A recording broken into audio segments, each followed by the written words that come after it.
Circulating pumps come in many shapes, colours and sizes, but they will typically look something like these. These pumps are inline centrifugal type pumps, which means their inlet and outlet are aligned, and the method of moving water is via centrifugal forces. We're going to find these pumps used to circulate hot water around a heated water circuit. That way, when we open a tap, we almost instantly have access to hot water. Otherwise, every time we open a tap, we would have to wait for hot water to flow through the entire system. In hydronic heating systems, we will also find these pumps used to circulate heated water between the boiler and radiators or other type of heat exchangers.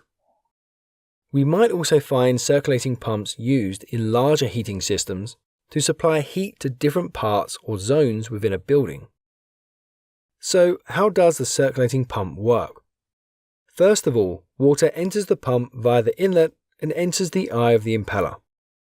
The water will be trapped between the blades of the impeller within the pump housing.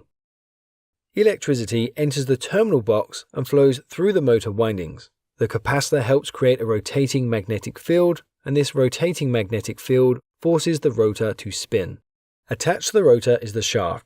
The shaft runs from the motor and down into the pump housing, where it connects onto the impeller. As the rotor rotates, so does the shaft and the impeller.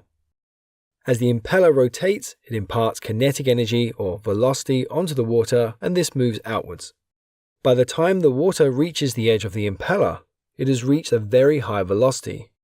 This high-speed water flows off the impeller and into the volute, where it hits the wall of the pump casing. This impact converts the velocity into potential energy or pressure. As the water moves outwards and off the impeller, it's going to create a region of low pressure at the center, which pulls more water in, and so a flow develops. The volute channel has an expanding diameter as it spirals around the circumference of the pump casing. As this increases, the velocity of the water will decrease. This results in the pressure increasing. The expanding channel therefore allows more water to keep joining and converting into pressure. So, the discharge outlet is therefore a higher pressure than the suction inlet.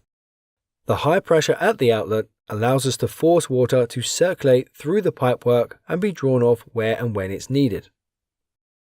Okay guys, that's it for this video, but to continue your learning, then check out one of the videos on screen now and I'll catch you there for the next lesson. Don't forget to follow us on Facebook, Instagram, LinkedIn, Twitter, as well as theengineeringmindset.com.